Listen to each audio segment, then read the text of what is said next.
আজকে আনুমানিক রাত 12টা 40 মিনিটের দিকে এমটি বাংলা সৌরভ জাহাজ থেকে একটা মেডে কল আসে যে তাদের ওখানে অগ্নি দুর্ঘটনা ঘটেছে। ঘটনাটি জানার পরপরই কোস্টগার্ডের যে টহল জাহাজ নিয়মিত টহলে থাকে বিসিজিএস শ্যামল বাংলা তাৎক্ষণিকভাবে সেই জাহাজটির পাশে যায় এবং আমাদের এখান থেকে অগ্নি নির্বাপনের জন্য স্পেশাল যে জাহাজ আছে বিসিজিটি প্রমত্ত, এটা 1টা 15 মিনিটে এখান থেকে কাস্টপ করে ওই জাহাজের কাছে যায়।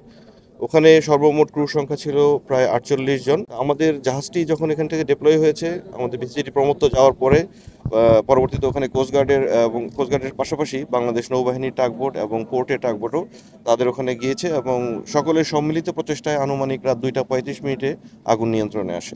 কন্ডিশন এখনও ভালো আছে। তেলের জাহাজের যে মেইন ট্যাঙ্ক সেখানে আগুন লাগেনি। আগুনটা যেহেতু 4 পার্টের দিকে লেগেছে এই জন্য এখন পর্যন্ত মেজর কোনো অ্যাক্সিডেন্ট হয়নি।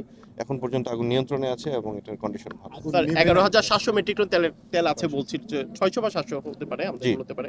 এই যে তেলটা তাহলে আমরা কি বলতে পারি যে সমুদ্রে ছড়িয়ে পড়ার কোনো আশঙ্কা নেই এখন? না, এই মুহূর্তে নাই। তেল যেহেতু ট্যাঙ্কি এখনো বাস্ট করেনি বা ওই ধরনের কোনো ধরনের ইনসিডেন্ট হয়নি, সেটা ছড়িয়ে পড়ার কোনো আশঙ্কা নেই। স্যার একটু জানতে চাই, 4 দিন আগেও বাংলার জ্যোতিতে একই অবস্থা হয়েছিল, আজকে আবার বাংলা সৌরভেও বিস্ফোরণের ঘটনা আগুন লেগেছে।